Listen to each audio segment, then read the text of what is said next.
Well, I'm Bernadette. Yes. And this is and I'm from the Academy for Medical Education at the medical school. I look after ethics, law and professionalism, and also I'm the theme lead for Kind and Compassionate Professional. But I have done a significant amount of research in the background over the years with technology and healthcare. And Nalini, would you like to introduce yourself? And then I'll ask you to introduce Alison and we'll go from there. Sure. So I'm Nalini Patha. I'm the director of the Academy for Medical Education. My research area is in technology, and AI is definitely one of them. I've done a lot of work in AI for diagnostic systems and published really well in that area. My current interest is on technology in medical education, which I've been involved in for the last 15 years here in Australia, and a few years before that beyond Australia. And then the last person on our team is right in the back, was Alison Ledger. Alison, do you mind if I introduce you, because you don't have a mic?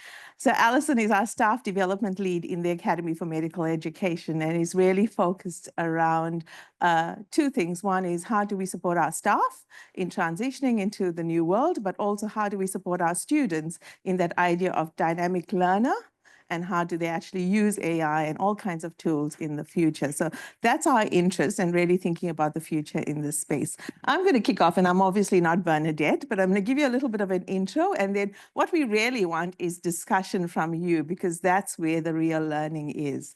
All the principles of active learning, as I was reminded this morning, is where we're going. So we really want to set the scene a little bit about the discussion we want to have with you. And that discussion is really about how is AI affecting, for us, medical education, but for you, education in whatever discipline you are in. And you'll see lots of the things that we're talking about, while we may be talking about medical students and how we train them, they're directly applicable to you. In fact, we've had some real good conversations with law, and at one time had discussed putting together a grant with them, because what they're experiencing in law is very much what we experiencing. We've done this work over the last year in a number of places, both in Australia and beyond, and we've collected a whole lot of data from educators and students in multiple places. And so really what we're thinking about, and swap role of doctor with whatever profession you are training students for, or whatever group of people you are working with, because it's the same. The principles we're talking about are the same. So for us, like you, our students are at the center. I've drawn a triangle because often people put it in a circle. And I think really this triangle is so many dimensions that we need to think about in how we're training our future doctors. And really what we're trying to think about is, what is the future of practice for them? So while we may be training them today, they're actually going to practice in a future. And that future, especially when we think about AI, is not 10 years, 5 years, or 2 years. It's probably 6 years. 6 months to 12 months from where we are, because we're already seeing major changes in health practice. And when we think about that and what the future is for them and what are we training them for, we need to think about all the other things that we put together in our basket of things around education. So it's that idea of, are we giving them the skills to be lifelong learners? Are we actually giving them the opportunities to continuously build their professional skills and develop continuously after they leave us? And very importantly for us, it's also, do we have the right things in our basket to ensure that they are competent for practice? And that practice is whatever practice you are thinking about in your field. So we know that already in our field, which is training our students to be medical doctors, that AI is having a significant impact. We're already seeing that AI is being used for differential diagnosis. Sorry, that all went just too fast. Sorry. Used to one clicker and you get another one and you have to adjust very fast. So we already know in the world of medicine, it's changing quite rapidly. Differential diagnosis, there's already lots of tools being used and tested for that in many countries and even here in Australia. We know that AI is already being used to make summary notes and discharge notes here in Australia, so not even talking about beyond. We know that lots of people are using AI for clinical reasoning and thinking about how they will actually do multiple things. And we already are seeing the early tools that will enable triage much more effectively. And what we are also seeing in the world of medicine is the ability to actually do telehealth with multiple personalities, delivering messages and consulting with patients in the language that they're used to, although the person who's doing it is not even speaking that language. So we're seeing really, really intelligent systems around all of those. There's a lot of discussion then in this world of AI. What is the future role of the doctor? And again, swap whatever your profession is. Lots of people say, well, it's about those human skills and those human touch kind of things. And I think many of us will agree that that is really important. AI is not going to replace the human interaction. But I would argue that in training doctors, things like breaking bad news and counseling, which we seem to be very heavily focused on, well, actually, there are other professionals that are better trained to do that. And I think we need to also understand that our doctors are going to be working in a multidisciplinary team. So what are we really training for them? What is that unique skill that they will really need to do? And those are the things that we need to think about in this world of AI. And I want to encourage you to do the same for your particular discipline. Lots of people have been discussing this, and we've been in a number of sessions and forums where this discussion is happening. And so lots of the discussion is around AI doesn't have to be the best doctor to be a good doctor.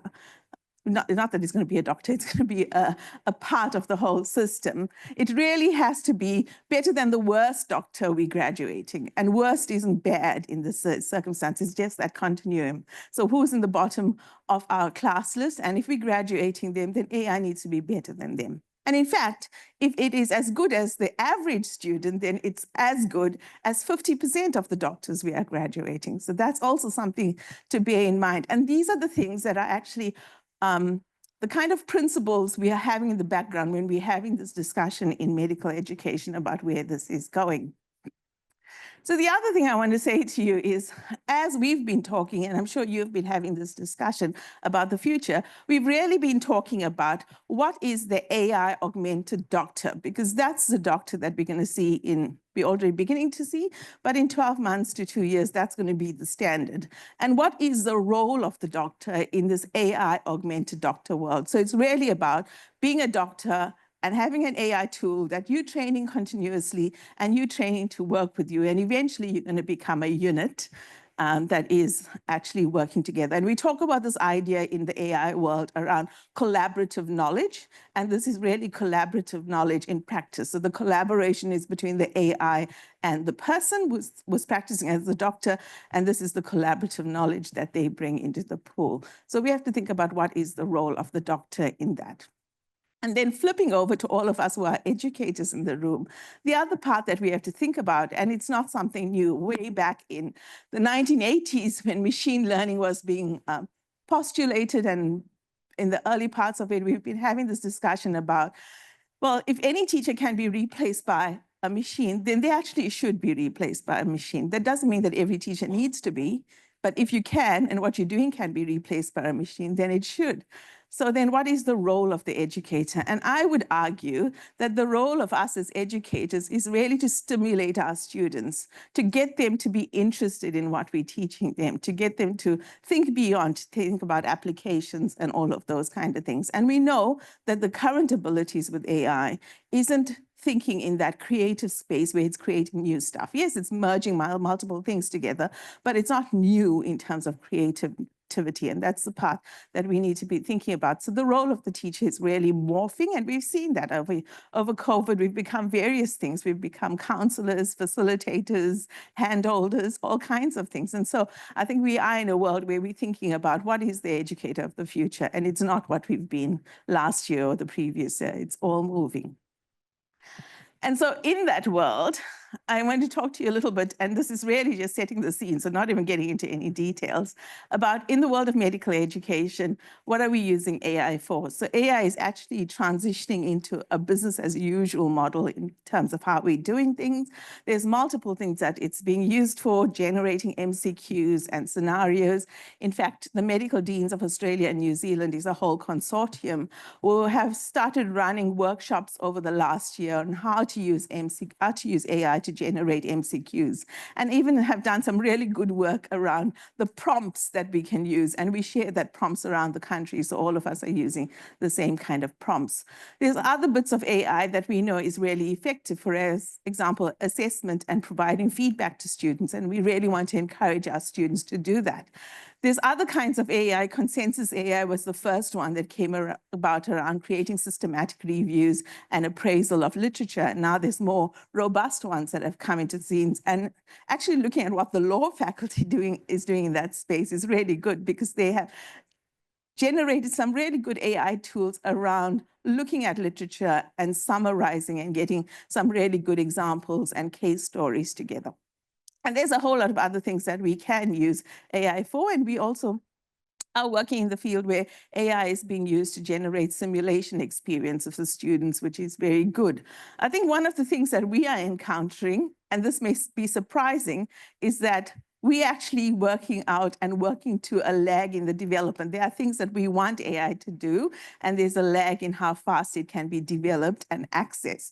And access is a pretty important thing, because when we're thinking about, do we have a system that is safe enough where we can put student information in and use AI? Well, we're not there yet. Every institution doesn't have that. Some institutions in Australia do. So actually having the development at the pace of where we want it, and the things developed that we want in AI, as well as access to the tools, is where we are actually have a little bit of a lag. So with that in mind, I'm going to hand over to Bernadette, who's going to go through the next part of what we want to talk about. Do you want this? Thanks, Nalini. I did have a series of slides on this, but it's actually on the Padlet. So I think in the interests of time, we'll go to that Padlet if we could swap over to the Padlet. When I first started looking at technology in healthcare, it was within the framework largely of law, because I was in a law school at that time. And I was really carefully considering and asking the what if question, and what are we going to do, and what is AI going to look like? And I think sometimes we've been caught up in that loop, and it's time to get out of that loop and start asking these questions. Can we put the Padlet up on that? Thanks. And so really it's now about looking forward. Core competencies and AI integration into our education, and those are some questions to discuss around that. What do we do about educational methods and assessment? And you'll be talking more specifically about assessment in a little while with the presentation that Joan's looking at. And practical implications. What does that mean? So what we'd like you to do is just 10 minutes in groups, and I'm just going to randomly allocate this first row down this side. If you can do number 1, the group sort of in the middle, number 2, and number 3 off to the side there. And Alison online, can you do breakout rooms or?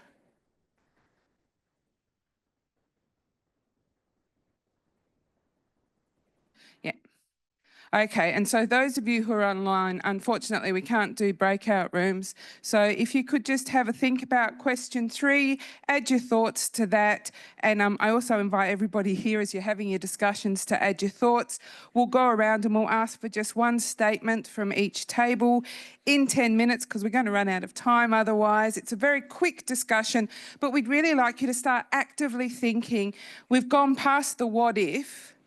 We're now at the what now question as educators, and I think it's really crucial that we engage with that. So please just have a bit of a chat for 10 minutes, pop some thoughts underneath, and we'll have a look at them quickly after that.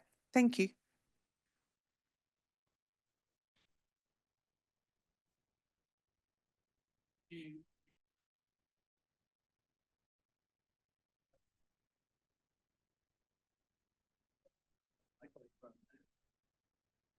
And if you scroll down, you can see the individual questions. This sort of as guides.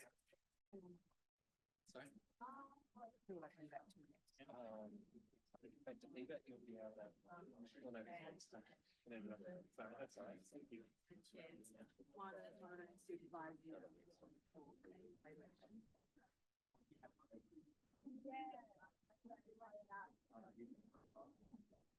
Oh,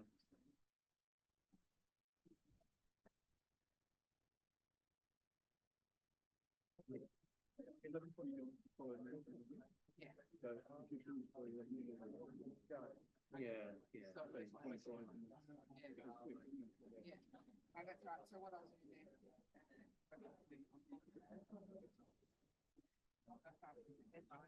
Now, if these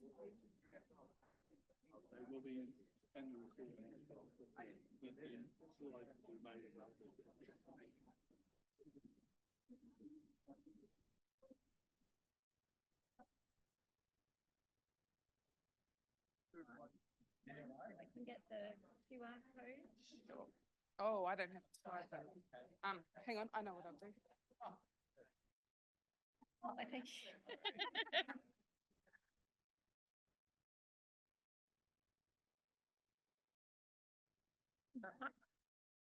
I don't know enough experience in the ones I'm involved with. I only think of what my daughter's doing in social work, where they're encouraging them to use it. Are they in social work? How, As a way of. Do you want to get the QR? My bad. Yes. Thank you. Thanks so much. As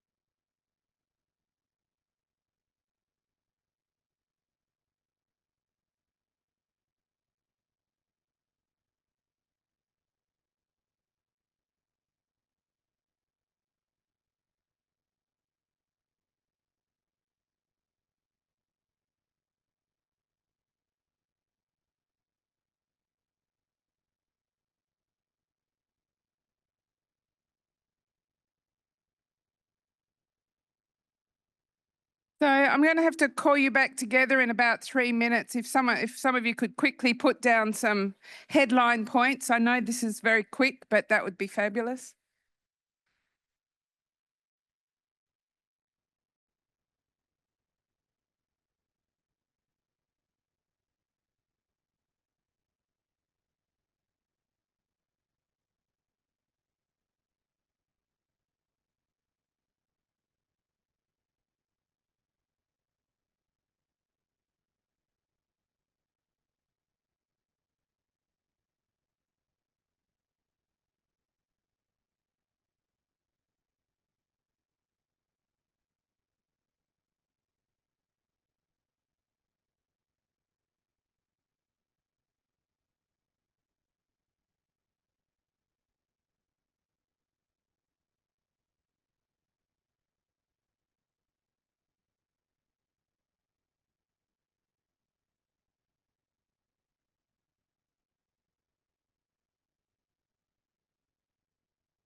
Okay, thank you.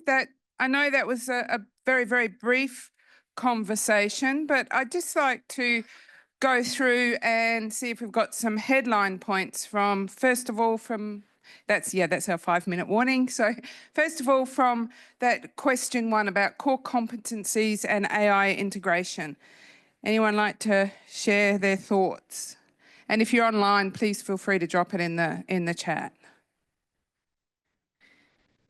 Go on, words of wisdom, be brave, as we all say to our students. Thank you. In our discussion and reflecting on the last part of the question there, the things that the humans are being left to do are the really higher order things, critical thinking things, dealing with emergencies, dealing with complex situations. So the question then is, if we're using AI as a tool and we're trying to, from our discussion, trying to emphasize that it's a tool only, how do we get to the stage that we're able to do all of those higher order things? So we need to be rethinking what we're doing and how we're doing it. And that ties in there with that nice, what does a pilot need to know? Some of the analogies I've read is about it's akin to when pilots had autopilot. They still had to have skills, and there was that conceptual shift. So rather than just sitting in the chair and going to sleep, what is it that we do? Was there another hand up over here? Yeah. Oh, the pilot was. Oh, okay. Thank you. And all right, so quick. Number 2, educational methods and assessment. So we also spoke about kind of critical thinking and how to get to that, which we didn't really have an idea about.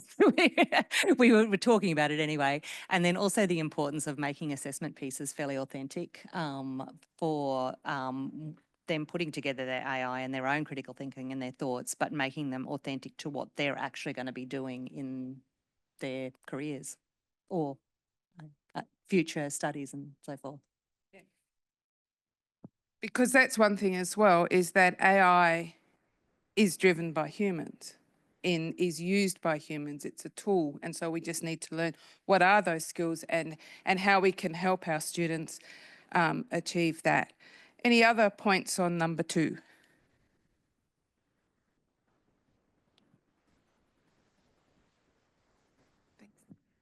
I want to say for AI-generated assessment, most likely we can figure it out, whether it is honest writing or it is generated by other things. But with the combination of human knowledge and the AI, we can push up the standard of human knowledge too. It helps us learning and it helps us teaching. It helps us prepare our students to be better future professionals. So it's rather than being afraid of it, it's stepping up and recognizing that we can use it positively. All right, and very quickly, number 3, the practical implementation.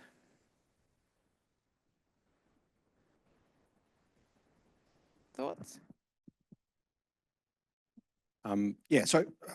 Excuse me. Obviously, access is a big issue, and this is a very live issue at the moment. So, months matter at this point in time. So the example here at the moment is the number of people using ChatGPT for work because that's where they started, and that has some issues associated with it, and people don't like Copilot as much, even though that's what the university has given people access to. And so it's quite a shift for large institutions to manage access to things that are really rapidly developing. So how we conceive of procurement and access and management of those things, I think, is going to be a central issue over the next year or two to how we manage that. Absolutely. And everything has changed so quickly. 12 months ago, people were concerned about ChatGPT. I mean, I'm perfectly willing to put up my hand and say how daft I was when people first started talking about it. My head being in medical education, I'm thinking, why is everyone concerned about AI for GPs? didn't make sense. It was just a language that suddenly dropped into the world, and we felt unprepared for it, but now we are prepared for it, and we have to, as Nalini said, we need to start thinking about how we can move forward with it and make it a part of what we're doing, helping our students to be future ready, and rather than push back on it, because we always push back on change because we're a little bit suspicious about it. Think about it critically, stop asking what if, say, well, here it is, and what can we do now? I think that's the core thing. And we've got lots of ideas there.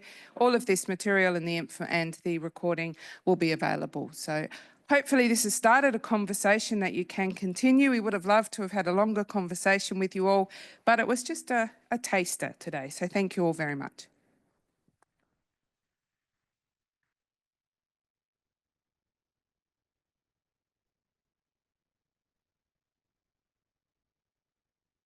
Yes, thank you, Bernadette, Nalini, and also Alison, who's been busy at the laptop at the back there. I'd like to introduce now Dr. Joan Lee, who's going to, who's also from the School of Medicine, and she's going to talk to us about ChatGPT assisted assessment, evaluation, and feedback provision. Thank you, Joan.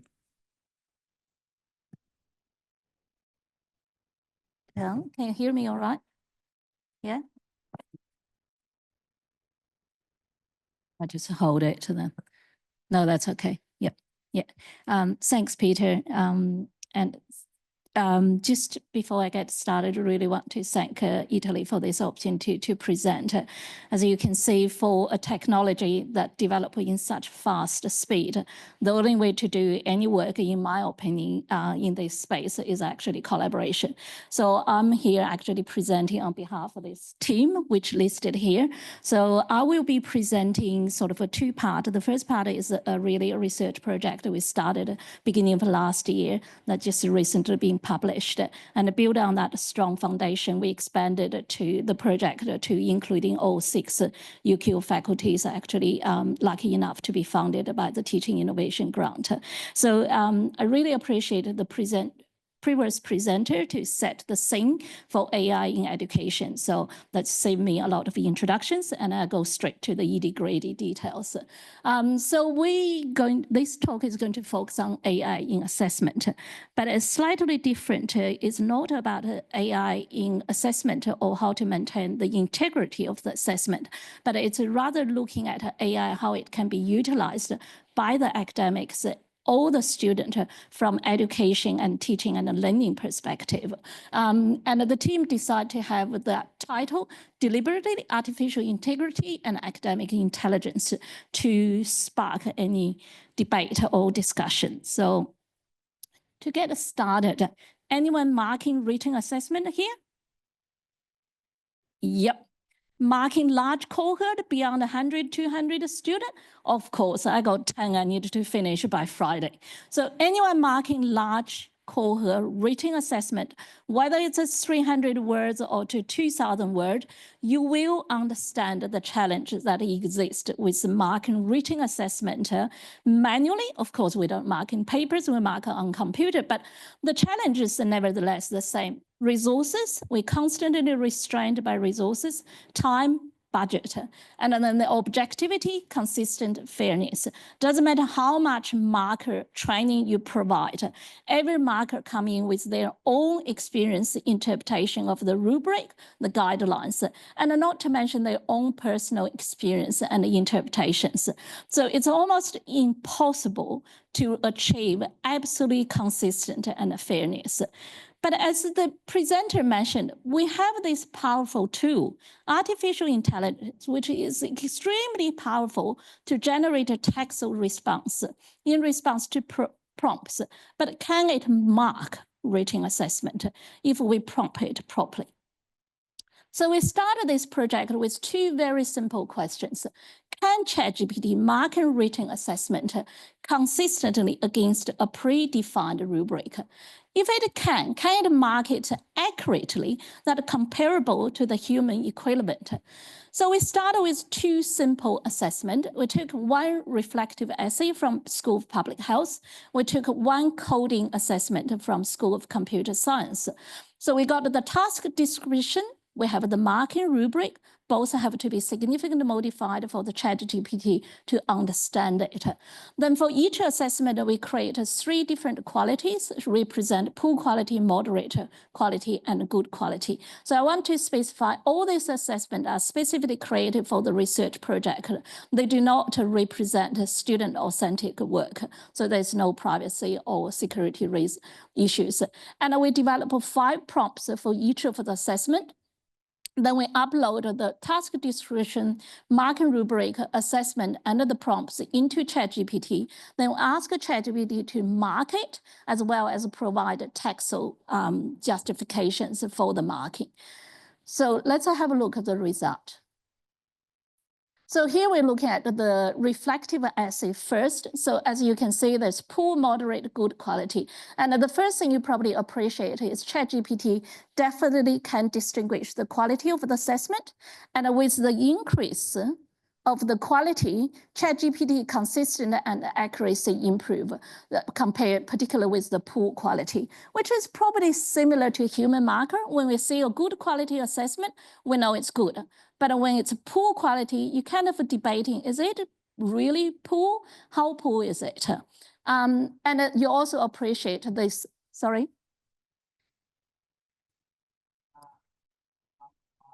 No, so that's the range of the marking. So that's defined by the rubric.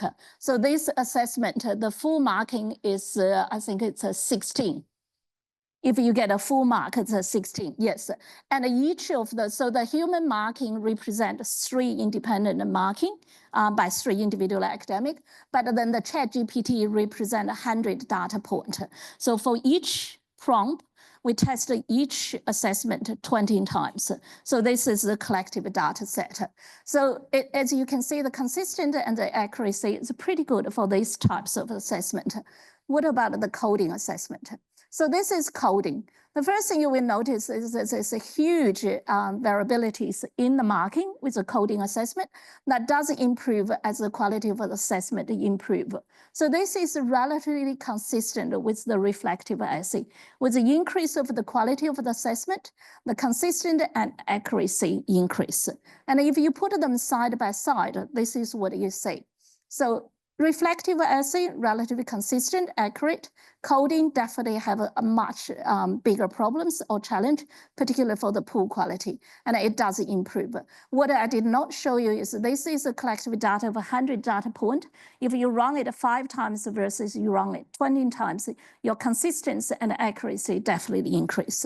So to sum that up, ChatGPT can definitely mark in written assessment with considerable consistent accuracy. This consistent accuracy are associated with assessment type and quality as reflective here. And those characteristics can also be influenced by the rubric, by the prompts, as well as the number of tests. So the rubric is extremely important. As I mentioned, we have to modify most of the rubric, but also the prompts. There's definitely a difference between those 5 prompts. Some prompts performed consistently better than other prompts, but at this point, we don't really know what's in that particular prompt make it perform better than other prompts. And it's also provided a very extensive detailed textual justifications for the marking. Majority of them will back up to the marking. So it's basically explain why I gave it 6 out of 20. So then we extend this further to including a very different assessment, which is a French assessment written by student French as a second language. It's a very short written assessment, 300 words. Again, this time we only developed 2 prompts and we ask it to evaluate. As you can see, there's a huge variations between the marking, and as you increase in the quality, it's become very consistent as well as relatively accurate, but nevertheless, it's not comparable to the human marking. And you probably noticed the human marker consistently marking the assessment higher than the ChatGPT. Whether that's because the human marker is aware this is written by a student French is second language, where ChatGPT is not aware of it. So it's marking against a native writing, potentially. So luckily, this work was published just this month in the Australasian Journal of Education Technology. So to put it all together, in conclusion, when provided with pre-established rubric and assessment task description, ChatGPT was able to mark assessment of different types and quality, demonstrating relatively high consistency and accuracy comparable to human marking. So this work has significant implications in our opinion, across the teaching and learning in higher education, but probably more broad in education in general. We put aside the discussion and debate whether AI should be used in assessment or not. That's a separate argument. But we focus on the potential implications. This could be considered as a marking assistant. You can use it for pre-screening. As you see, it has a very high confidence in marking the good assessment. Then you can focus the human resources on the moderate or the low poor quality assessment. Can be used as a post-marking moderation. Instead of get an academic to do it, which is still biased, you can use ChatGPT. Sure, ChatGPT is biased as well based on the database's trend, but it's a consistent bias. It doesn't distinguish student A from B. It doesn't know student C actually had an argument with me. It treats every student the same. It potentially can even be used to determine the passing standard or be used for individual feedback provision. So right now we define our cutoff scores or the standard based on previous historic data. We don't really define the passing standard based on the current assessment, but ChatGPT potentially can do it. So obviously it will, if this, given the potential and the functionality, this will call for redesign of the assessment and potentially redefine the purpose and the objectives of our current assessment. And hopefully through this information gathering, that will also offer evidence to guide the development of guidelines and policy in higher education. So based on those solid research, like I said, we expanded this research to now across all 6 UQ faculties. And we're lucky enough to have UQ College join us as a business partner, simply from the potential implication point of view. With the TIC grant, we proposed 3 components. We'll continue with our exploration and analysis to look at a more broad, different assessment type and complexity. We also will looking at the implementation and evaluation from student perspective, particularly in terms of feedback generation. And we will aiming to develop a web-based application that has dual user-facing purpose. It can be used by academics as well as a student. So we're basically looking at through research, evidence-based research, and then potentially implement for practice. And then we're looking at the staff and the student experience, which is extremely important in a technology like this. So we now expand to 6 UQ faculties, have assessment represent each of the faculty and represent a different type and complexity. We have done marking for these 3 types of assessment, and we're going to focus on feedback for this assessment, but we're going to do the same thing for all these assessment. As I said, UQ College are also willing to contribute to their high security assessment for us to test as well. So we are in the process to develop a service to gauge student and staff, student and staff for sort of views and opinion in this, just to get an understanding. But in terms of web development, we had a significant setback. This was supposed to be done by Ellipse because of the de-establishment of Ellipse. So this part of the project is significantly delayed. But thanks to the very talented student as well as staff, we managed to just get off the ground. So this is sort of the website, the interface you will see. And you will have two phases, staff access and student access. For the time being, we're going to focus on the student access because we can see this to be utilized by the student. Whoops, not staff, clearly. Where should I aim in this pointer? There we go. So, so this is what you will see for the student facing. And if you don't mind to click that link to get the demo. So this is a video of the demo. So if you go to, oops, yeah. So it takes you to this page. Student can upload their assessment, and then upload their rubric as well as a task description. And then they will have to indicate that they consent. This is voluntary submission, and they have approval from the academics to upload this. And then they can generate this feedback. They also got a marking as well. And the purpose for this is a student can use it in a formative assessment or in self-learning. So they can get feedback, and then they can incorporate those feedback into future learning. So how do I get out of this?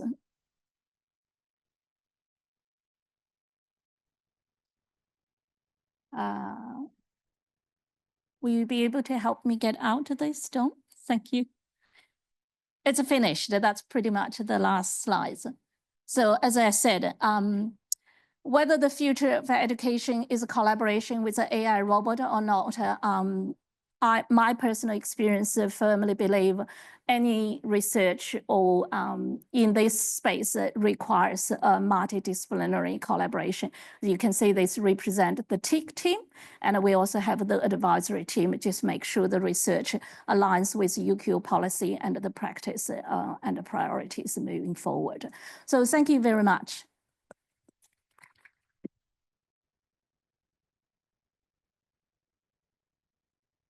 Anybody have any questions you'd like to ask for Joan?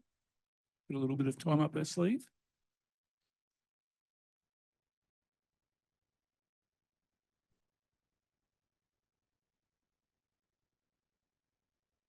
Thanks, Joan. That's really interesting paper and study. I'm just wondering, so when you put in the assessment to be marked, did you actually generate an answer through ChatGPT or equivalent and then put that back in for marking? You mean like a sample answer? No, yeah. we haven't done that, but we're going to do it with the assessment from the HABs. So they actually provide like a short answer question assessment, and we're going to upload a sort of a more like a guide or sample answer, then see whether it has increased the consistency even further. For all the ones we have done, we just upload the description of the task, the rubric, and the assessment. Yeah, and then you put in the student's submission. We put it, in the research project. So what I'm of course. saying is, so using some sort of Gen AI, create a submission as a student and then put that in and see how well it marks it. We did think about that. Then we thought whether that's just going to muddy the water a little bit. So whether it's a Gen AI sort of work, then get Gen AI to mark it. It was a conscious decision not to do it. We stick with the student work or as closely represent student authentic work as we possibly can. So the student partner were the ones that actually provide the original assessment. We modified based on that and have their consent and their academic consent to use it. And so why wouldn't a student, knowing that you're going to do this, do it themselves before they submit the assessment and therefore get the feedback and improve their assessment? So, and wouldn't that be a good learning tool? That's exactly excellent, Karen. Excellent question. That's a discussion I had with Dawn many times. That's why in this web based application, we have a student portal, and potentially with the thinking that a student can use it as self-learning tool. But would that fundamentally require the change of that piece of assessment? Because if they all improved, do we still assessing it? But then that's come to what's the purpose of teaching, is to make sure we can fail some student because their work's not good enough, or make sure every single student can improve. The reality is it doesn't matter how much they use this to help them in their self-learning.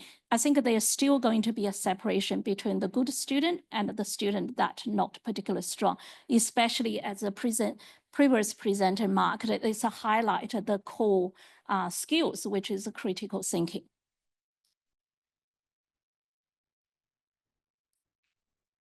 Yes. Cool, thank you. In your slides, you had number of prompts a couple of times. So for some of them, it was 5 prompts. For French, it was 2 prompts. What did you mean by that? Was that the academic took 2 prompts before they were producing reliable results? What's meant by that number of prompts?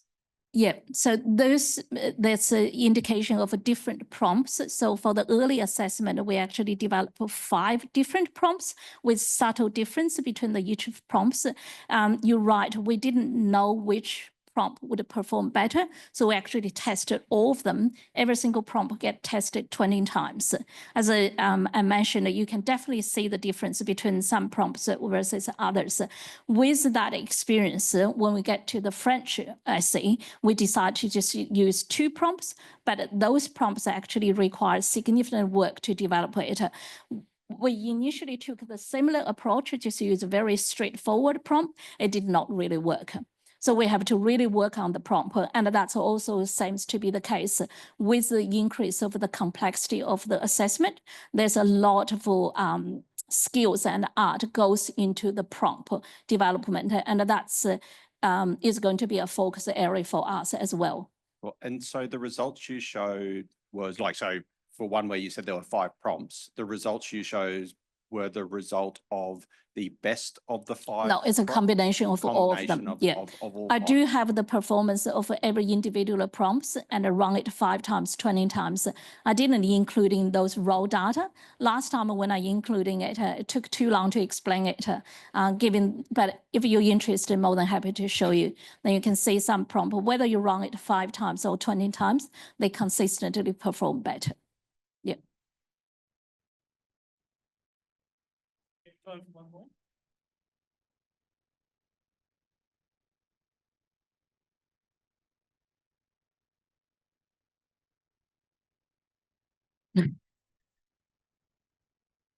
Yes, thank you. Just to clarify, were any of the prompts or essay types of essays you would have been feeding into ChatGPT for this of the type of assignment that would have required researcher referencing on the part of the student if it had been real world? Yes, yeah. So the reflective essay did definitely require a reference, and you're absolutely spot on.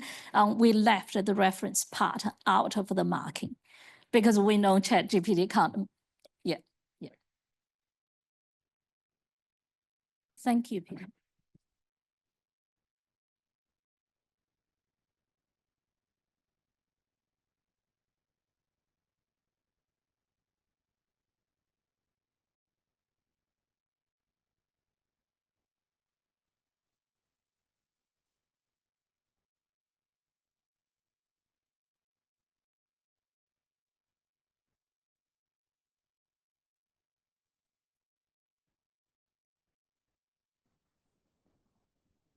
I'd just like to introduce to you Melinda Pratt from the School of Education.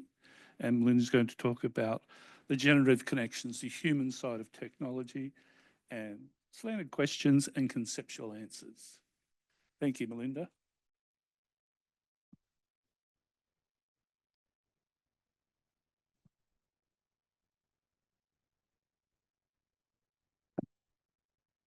So you have to switch it on, right? Nice to meet you. I hope this session you'll have some questions to ask. I'm very different to what Joan has just presented. There'll be a few minutes at the end of my time slot to ask questions. Just a little bit about me. I study and research leadership and leadership development, but specifically I'm super interested in leaders engaging in ambiguity and being attuned to early warning signs and challenges and the transience that leaders are in. But My professional background is in education. So for a large part of my career, I worked in central London where I held middle and senior leadership roles. And I established support networks for collaborative ways to think differently about policy integration and curriculums and changing demands of stakeholders in education. My main focus centered on interesting conversations with industry systems and providers to enlarge provision of education through untapped partners in various enterprises. So for a bit of context to this session, I confronted aspects of a course that I coordinate for pre-service teachers. Today, I present 3 aspects of that experience in regards to AI, and I offer insights for you. The pre-service teachers are first-year UQ students, and a cohort on average is about 80 students. The course contains design principles that can be quite abstract for the students. I noted from previous iterations of the course that the engagement with these principles really disrupted the students' preconceived ideas and understandings of early years education. There seemed to be a tendency for students to resort to their own younger years and recollections of being in the early stages of school themselves, and this influenced their perceptions of how teaching ought to be in the early years.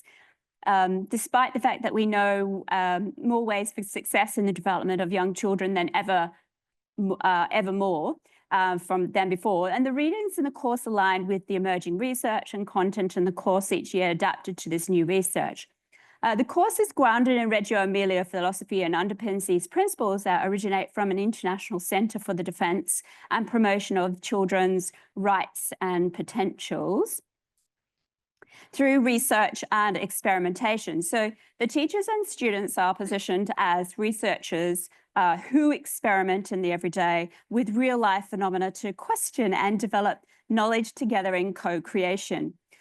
We need to do things differently if we genuinely believe we live in a changing world. So the unit of analysis that I aim to leverage in the course concerned bringing awareness of new needs of children in current society, checking the student biases about issues such as technology use in young children, and to figure out kinds of learning environments we need and what can we do differently in early years education. For as Gibson claims, the future is now, it's just unevenly distributed. So the potential value of these early years principles, as you can see on the screen there, offers relevant and active engagement with young school children in creating knowledge and interest in the world. And the principles reflect the UN sustainability goals at their very core, and a topic very much of interest for the students here at UQ, well, at least in my experience anyway. So the propulsion to meet these students between these abstract terms of these design principles and the potential for conceiving ways for pre-service teachers to see how naming these words can offer a change if they attend to the essence of them when considering how they create early years learning environments. The language of these design principles against a situation where the students find these terms quite foreign, and when they engage with the essence of these words, they often find this very difficult. Language is not a mere tool we use, but something we use in order to communicate and differentiate. These aren't my words, but those of Hans Georg Gadamer, and language always presupposes our common world. So even if it's only our private worlds or our play worlds, as we encourage the students, pre-service teachers to think about. And it's not the word that opens up the truth. No truth can be attained through language. So one day when I was thinking about the use of AI in this course, it led me to reflect on the customary usage of these design principles and to reflect how these principles are leveraged at the Reggio Institute in Northern Italy. The UQ students visit the Goma Museum here in Brisbane to analyse how the early years spaces are designed with these principles in mind. And I noted in the subsequent written assessment submissions after visiting Goma that students really relied on textbook explanations that seemed quite mechanical in outlining these principles. And I felt the ongoing assessment evaluations throughout the course could harness a greater capacity in building the use of these principles for their capabilities as future teachers. So in true Reggio Emilia style, I wanted to pursue research and experimentation with the students here at UQ it made me realize I needed to understand creativity a little more and how to lean into a near win that I'd had before, where the answers were really mechanical. I didn't see that as a failure. I saw it as a near win in teaching the students. So I entered this challenge full knowing this murkiness of the knowledge economy where we can Google search and information's at our fingertips, and even voice prompts if you are a Siri user. So the first task the students are asked to complete requires them to annotate images of the early years spaces at Goma and explain how explain how the design features are used. And then the students can create their own learning space with digital tools. And you can see that H5P tool that I've used there. Sometimes I'd find the submissions were of a room with rows of chairs, with a world map on the wall, and carpet on the floor with a book trolley, despite seeing all these beautiful, innovative learning spaces at Goma. And I guess the submissions I was receiving was more of this industrial historical conceptions of what classrooms should be and how children should learn. So I put this outcome, of course, down to another near win. So it made me think about the use of AI tools in a collaborative sense to set the students a task to develop their own language in making a design of a learning space. So I gave them the tools to help them with, as you can see on this H5P tool, you can see that there's access points, and under those access points, tools that they can use. And I set them in groups, and each group had a H5P interactive site and one design principle they had to leverage. And I wanted to understand if the students could show their knowledge of the design principle and the word from the thing that it refers to. So the thing being the collaborative creation of a learning space. In this way, I could judge their capabilities in using design principles by their articulations and their presentations instead of relying on their written assessment piece, and to really look at the knowledge that they were gaining from that. So I was looking for the reach in the questions that they were asking, not so much the outcomes of the questions. And when I was engaging the children, I used the DALI tool for them to create a learning environment. And the platform seemed easy to navigate, free at the time, it's no longer free, and provided flexibility in showing a design principle. And so I experimented with a 360-degree camera and took those images of plausible backgrounds for the students to use in their collaboration task. And I set up the course Blackboard to ensure those fringe benefits of the near win that I'd had in previous iterations of the course, so that I thought carefully about small changes I could make that could create big impact. And I gave real conscious attention to the conventionalism of these design principles.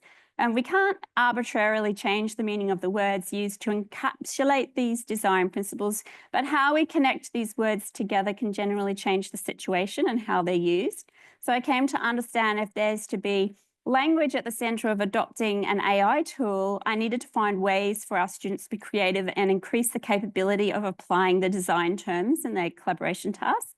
I noticed there needed to be conditions so the students could experiment with their own language without relying on the linearity of the written word. So images have multiple touch points, so provide greater opportunity for the students to make meaning with the images. And the linear, this is in contrast to a linear text that's sequential and requires the student to have fluency and explaining their knowledge. So, and I gave the students this task embedded with a visual prompt and a collaborative oral presentation. And well, the first group took the group presentation, took the H5P image and thrived in taking this AI tool and created a good example of a design principle they had been assigned. And from then on, something really interesting happened with the following groups. There were 6 small groups, one group presented each week in a tutorial setting. Each subsequent group copied the format and creative use of AI that the first group had come up with. And there were no further attempts by the students to experiment, even though each group were assigned a new H5P image. It was like the first group had encoded how to use the AI tool, and then the remaining groups thought that this is it. And this is how you use the design principles and the AI tool. And again, I decided this experience constituted a near win. As I studied this outcome, there were 3 student traits that I noticed. There was a reliance on the conventional wisdom of if the first group did it this way, this must be a valid idea, and that's how you use AI. And then there was an avoidance of the conditions that required them to combine ideas and construct images with the design principle and AI tools in new ways. The students were asking slanted questions in how they use the AI tool. And there can be no answer in a slanted question. The essence of question is you have a sense that it involves the direction. And the question places what is questioned into a particular perspective for the purpose of gaining insight. So I determined the students who had copied each other's DALL-E AI creations had asked these slanted questions in the directions of their peers' learning. And they were fishing for an expected answer, or as it seems, they copied the first group's presentation. And they'd not placed their questions into the perspective of their own design principle, but rather in the function of the AI tool and perceiving others' use of the tool as appropriate. So I came to a conclusion by making decisions about the experience. And I used Philip Douchet's high-impact learning model and learning that lasts model. I used it kind of as a slip box of ideas for me and thought about how I could leverage AI further in the course. And I looked at the dynamics that the model offers and thought about the student agency in the view of how they had this status quo idea about the AI tool and how I could disrupt them further in further iterations of the course and how they could use AI that was more collaborative and creative. I want to parenthetically just speak about the importance of attending to the questions that we ask. So this correct sense of alignment with the direction in which the way the question points. And I understood from working with the students the centrality of the connective power of caring about the reach of a question, not the arrival at an answer. That was my key to the experience of using AI tools. So in order to find a new way to use AI in the course, I focused the questions on how I could ask the students about their knowledge of the design principles rather than the answer that they were going to present in front of their fellow students.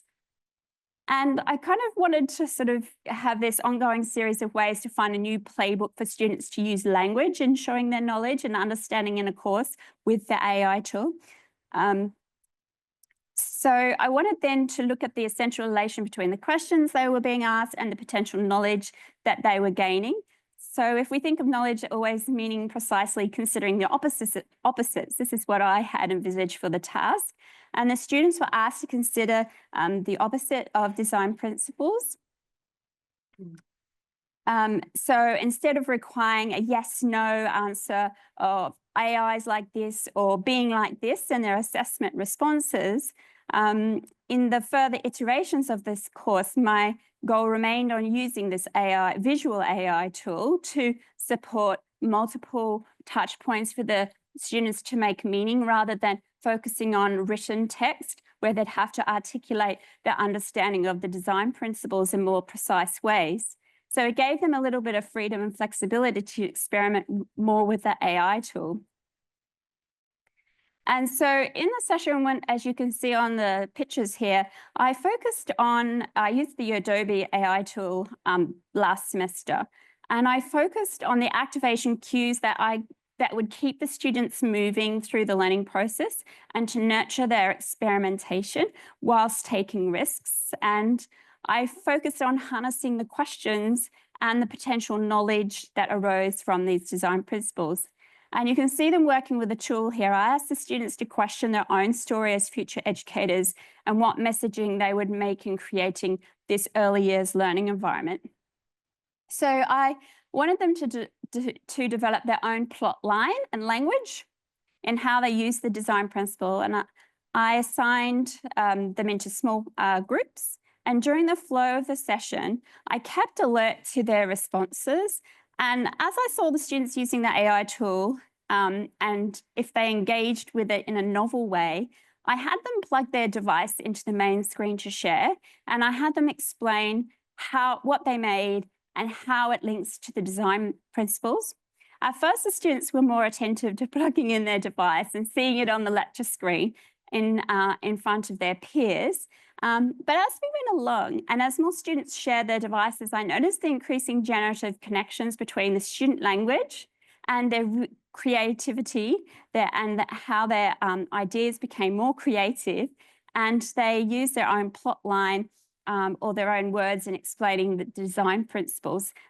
This image up here is of one of the students who realized a functionality on the AI tool, and I got him to go up and show it, and it just sparked all these different directions of where the students went with implementing the AI tool in the same way with their design principles.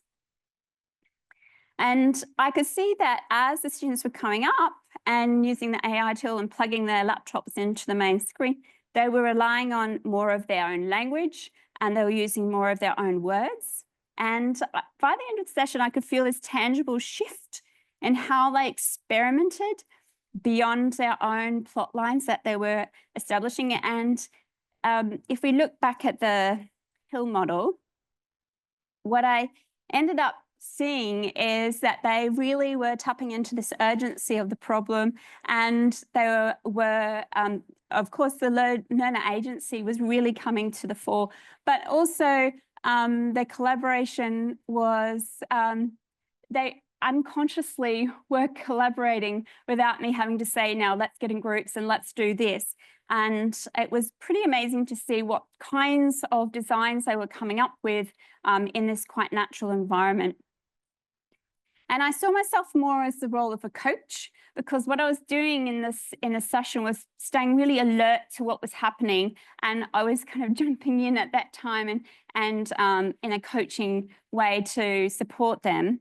On that part, it took a lot of risk and courage for myself in that space. And I'd also say that it was a blend of informal and formal learning that really helped to augment that. And so a few other small iterations in the session contributed to the outcome that came from the students really experimenting in their assessments, really becoming experimental and creative in designing early years spaces. I framed the sessions using a Lotus grid. I ended up, and often I didn't use PowerPoints, I ended up using the framing of the learning sequence around this grid. Sometimes I put it into Miro, and around the outside of the grid, I have the various tasks that are going to happen in the session. How it works is the top row features the content relating to the main concepts to be explored this week. So I've made a decision that in each lecture, I only have 3 concepts that I cover. So what that enables is that I can go vertically in depth with the concepts and taking information and connecting it in different ways, just like the little diagram here suggests. And as that we're connecting, this creates a network of knowledge and relies on joining knowledge rather than arriving just at one answer or one understanding as you go through the lecture. And to understand where the students have latched onto the concepts with the augmentation of the AI in between the different tasks, I ask them to pinpoint on this grid where it is that they can see that they've got gaps in their learning. And for some reason, using this grid, I get really immediate feedback. They can pinpoint exactly where it is that their concepts and understanding is not fully developed. So, and they often will reflect back on the AI task that I used within the vertical parts of the teaching sequence. So there is something about the organising of this feature in the Lotus grid, and in terms of the design principles that require the students to attend complex information, the frame really helps in the logical organisation of the information during that AI experience. So the propulsion to meet these students between the abstract terms of these early years design principles and conceiving ways for pre-service teachers to use their own words in conjunction with an AI tool resulted this time in more than a near win. And quite simple, the iterative process made learnings on the use of AI to consider the terms of language in expressing knowledge, how collaboration is incorporated, situating questions so that the reach of the question is more important than arriving at an answer, and the sense that capability can be demonstrated by giving over to small changes, and that AI can be used as a tool during lectures, tutorials, and workshops.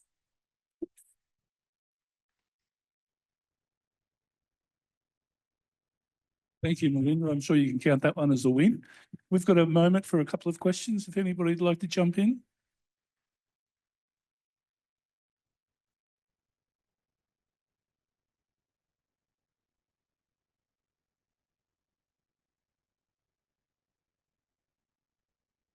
Yeah, thanks for a really interesting talk. I've been trying to use generative AI to give my students some more creative freedom in my classes. And I've sort of struggled with the same thing you mentioned, that once they do something, then everyone else just kind of copies that because that was creative. And I think the message from you is that it needs to be more of an iterative process. Yeah, do you have any advice? Or? Yeah, I definitely, I iterated a lot and I had a lot of near wins, but I think it's what really helped me is the decision making around that Hill model and just digging into some of those principles there, but then just trying things out again and again with the students. And I guess looking at collaboration in a different way rather than, say, setting up students in groups and then working that way. So with the photographs that I showed you where they were creating those AI images, I literally just did it as a play session. It was like a big sandbox, you know, they were sitting there just playing with it. And I just acted as a coach and had that mindset while I was engaging with the students so that I could leverage what they were doing, and I made it really visible and sort of put them in they were steering the learning, so to speak. So then they would jump up and plug things in. That for me was the best strategy to just get the students across different ways that AI could be used. There was a little bit of a limitation to that because it's a free tool. And I think to what this person over here said before about just using what tools are offered to us by the university, this was off my own. It's sort of, I used it without university backing. And so some of the students were so enthusiastic, they got to the end of their free trial period during the session, but that's all right because then they jumped onto other people's laptops and worked with them. But I think also going from the students' own their plot lines. So I really got them to, instead of looking at the content, the concept of the design principles, they were focusing on themselves and tell their story. And then I hooked that into the design principles, which they are really quite abstract terms and students really struggle with understanding them. Yeah, thanks a lot. Thank you very much.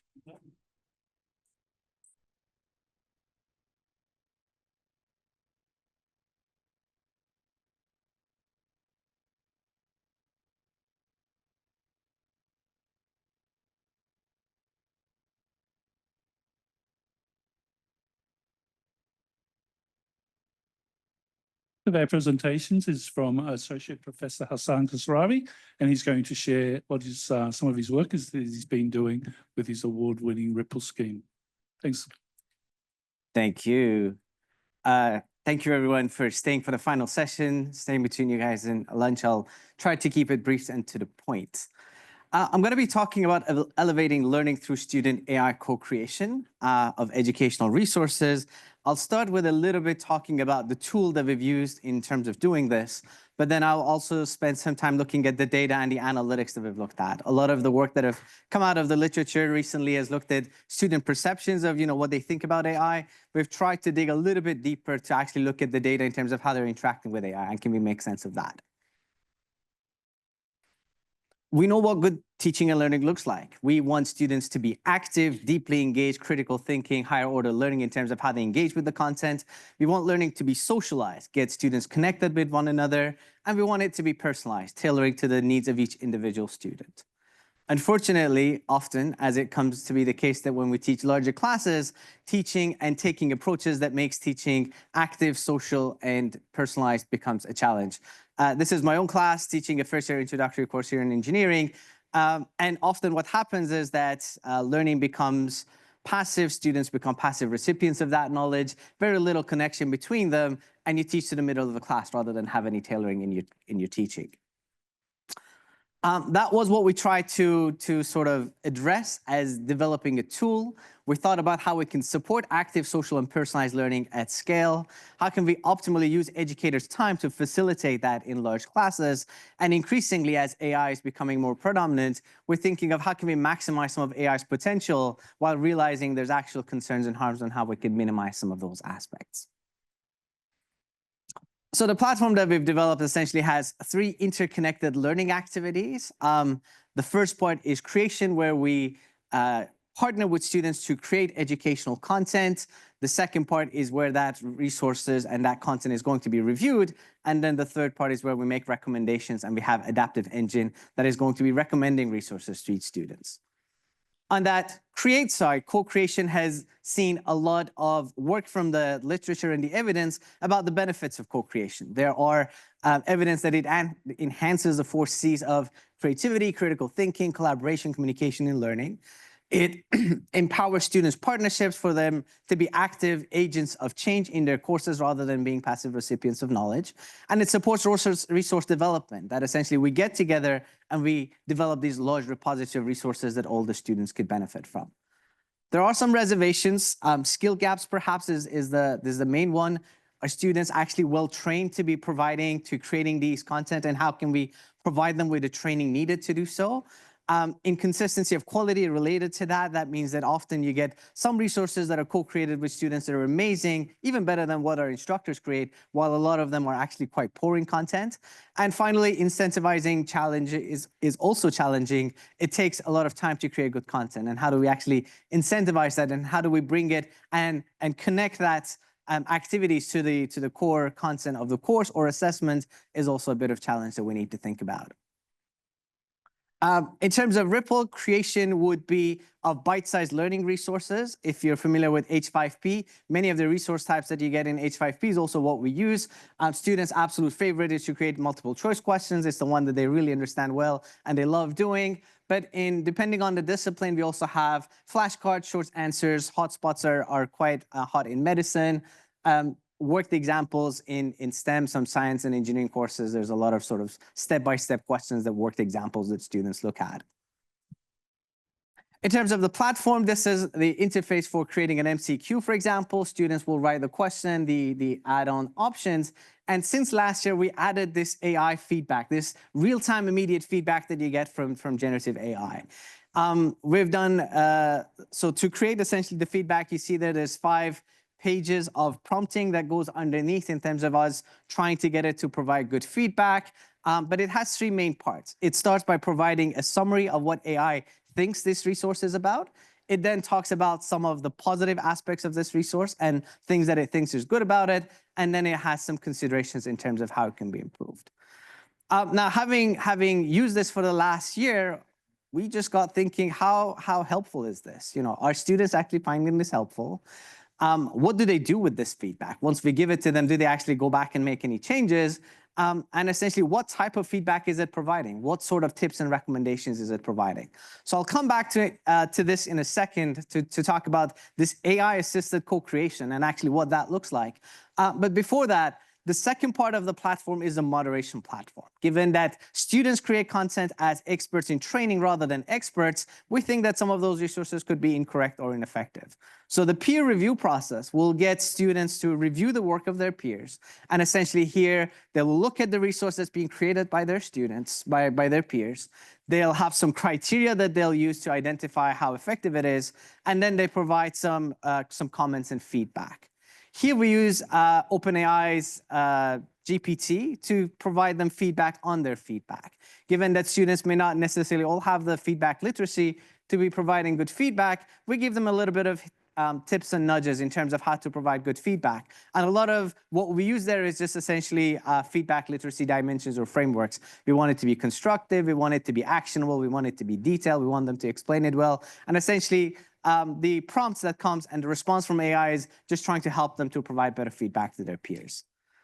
The final part, which is the recommendations, which is essentially once you've done all the hard work of co-creating this large repository of resources, now for a large class, you're ending up with thousands of resources that everyone could benefit from.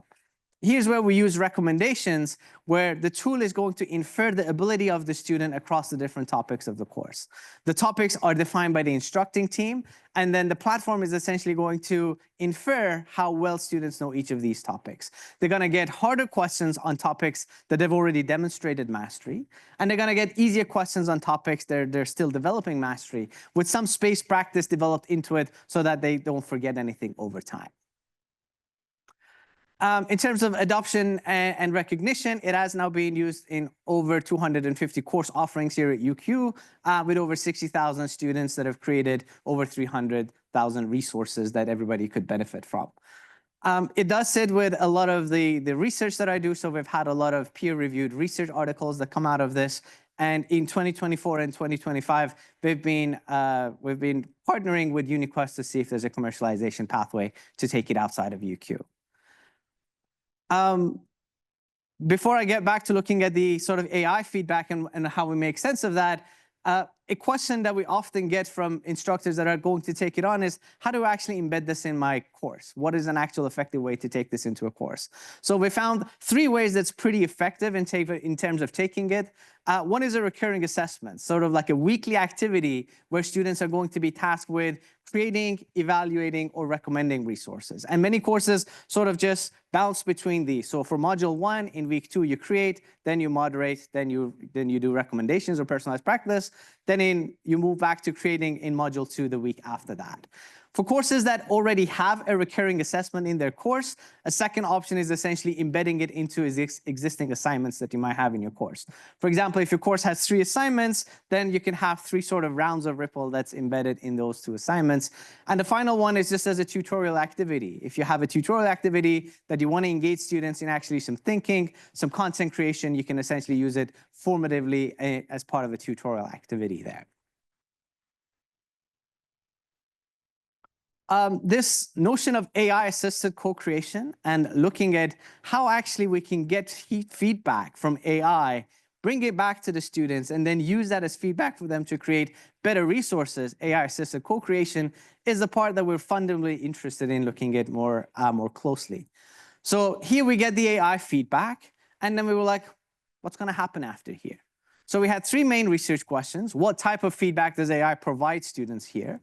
How do students engage and utilize this? And what's their perceived perception of how effective that resource, how effective that feedback is?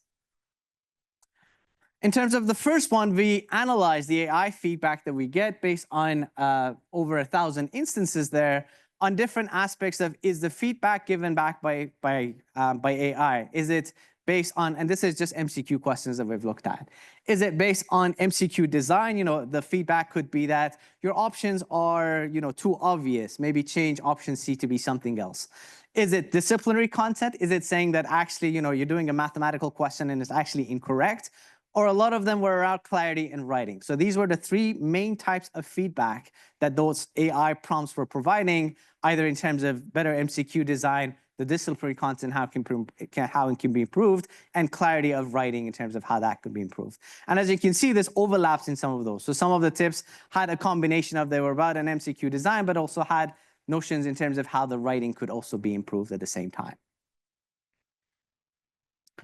The second part, which got us thinking a little in terms of how do we actually look at this, was to look at right after students get the AI feedback, right after they've seen it, what are they going to do next? And then we looked at these process models that is going to look at the student behavior and in terms of what they're going to be doing once they've received that AI feedback. So we can see that AI feedback at the top, and in terms of what has happened after that. This is based on exploration of logs on over 900 MCQ questions that we looked at students' engagement with.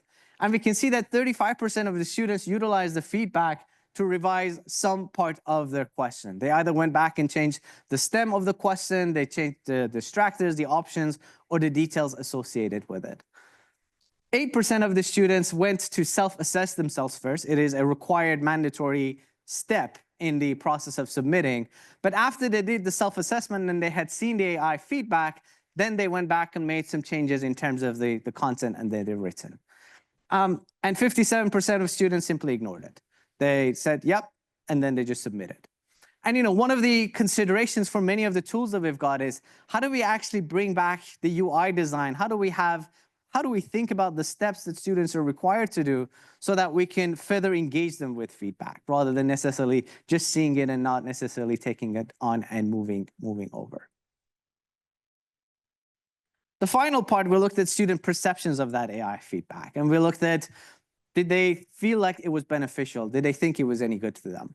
So this is based on over 3,000 student ratings and over 400 comments that they provided. Predominantly around 80% of students found the AI feedback to be helpful. 11% were neutral and 9% rated it as unhelpful in terms of what they had seen. Looking at sort of representative comments, the ones that were positive feedback, suggestions were reasonable, feasible, explanations were specific, and we went ahead and implemented some of those in my resource.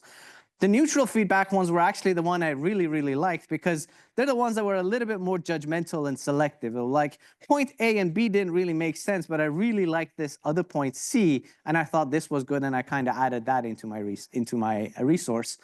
And the negative feedbacks mostly came from our high achievers. They were either saying that my resource already meets the criteria, it doesn't need any feedback to get any better, or what you're telling me to do, it's already in there. So there might have been some hallucination from AI in terms of what needed to be changed that they were referring to. We took a closer look at some of those aspects to explore the reasoning behind those students' ratings, and we thematically analyzed some of that coding.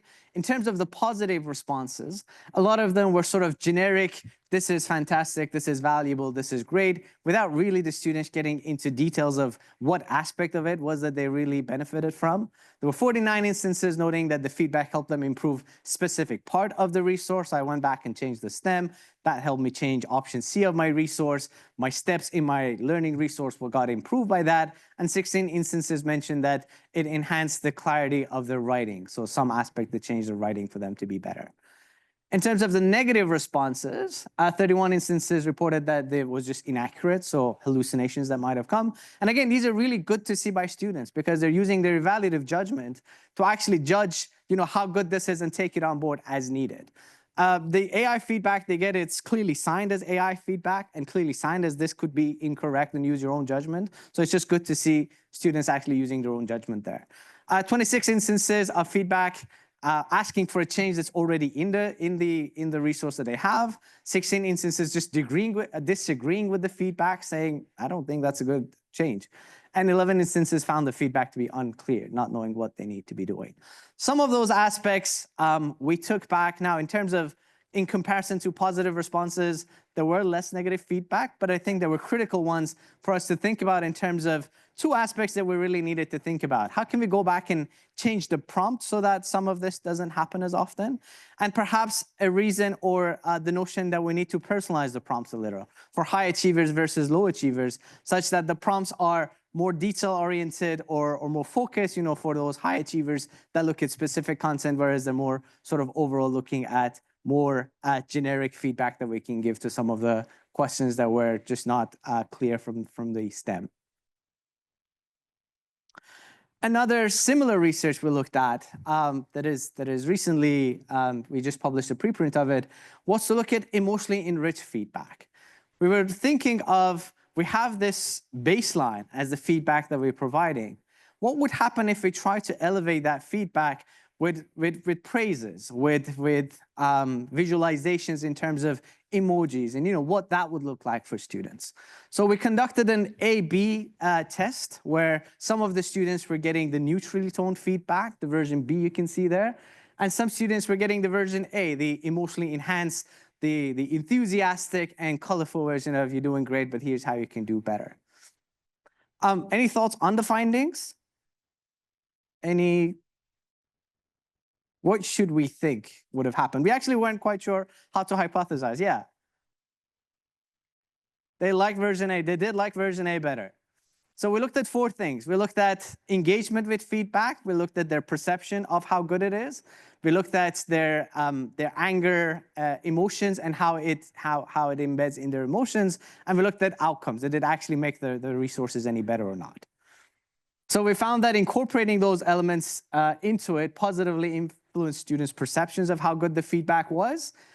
It helped with their emotional well-being. Some students find it challenging to take on feedback and sort of get their work to be critiqued. This was a lighting way sort of to look at how we critique their work without compromising work quality. Or to put it alternatively, there was no benefits to work quality. It didn't turn out that they did any better. Essentially, the feedback in both of these, the underlying feedback is the same. It's just how we're toning it.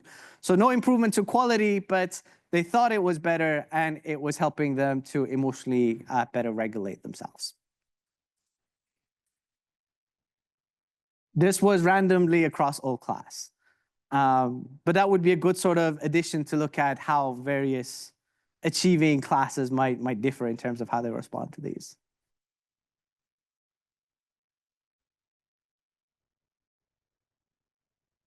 I did want to keep this fairly short, so if there's questions or comments or your own reflections in terms of how you've been using AI, we could have a discussion around it.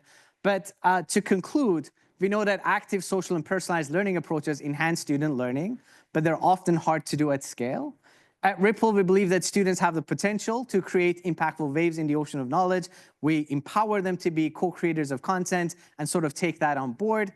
Specifically, we combine the principles of co-creation and AI and sort of experts overseeing that to enable educators and students to build a peer-reviewed resource hub together. Here we explored the notion of student AI co-creation and sort of examining the type of feedback AI provides, how students engage with it and use it for feedback, and how they perceive its value. And finally, we're hoping to have a rippling effect in increasing the reach of this work and commercializing it in 2025. Thank you.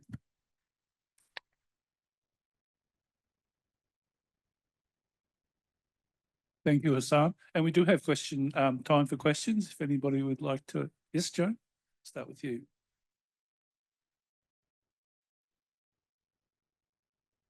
Thank you. Thanks, Hassan. I can hear you. Yeah, great work. I probably should have come talk to you a lot early. And just have one question. I think it's great to see there's an overwhelming student report. Say they think the AI generated feedback to be very valuable. Do you see any of that perception of the value translate into measurable outcomes, that you see a significant improvement in the student resources after they incorporate the feedback? Because that's really the purpose of the feedback. Yeah, thank you for the question. It's always challenging to come back and look at improvements to learning outcomes, right? We have looked at that. We've looked at the quality of the resources. And again, that's also hard to measure in terms of improvements to the quality. But having experts, 3 experts looking at the resources, we think they're better worded. So from an English and grammar perspective, we can see significant benefits and improvements to the quality of the work. We haven't seen any measurable differences in terms of the quality beyond sort of the English and the grammar. And that's perhaps where it's been helping them the most. Especially we have a lot of international students in many of these courses, and the wordings and how you actually communicate, your questions has been where it's been helping them a lot. Here, when we looked at differences between adding emojis, there was no additional benefits to learning outcomes. But given the number of students that we have that have emotional well-being challenges, we thought just the notion of helping them feel better and uplift that and encourage them, if it's not hurting their learning, is already a plus. We looked at one other thing, which is an interesting one.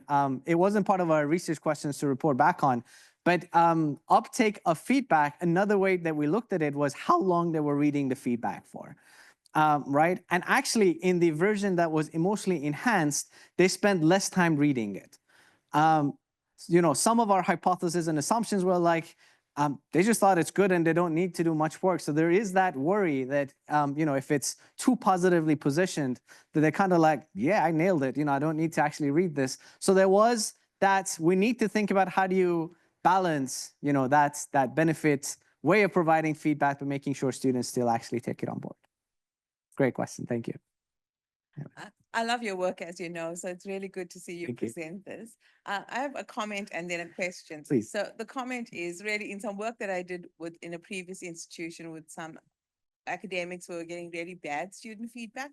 We used emoticons as one of the things where students actually suggested that. And their feedback from students in their CCATs just increased phenomenally just by that simple addition. It's really about being approachable. So I think that is the same principle we're seeing here. But I was really interested in them developing the questions because that is a learning process in itself.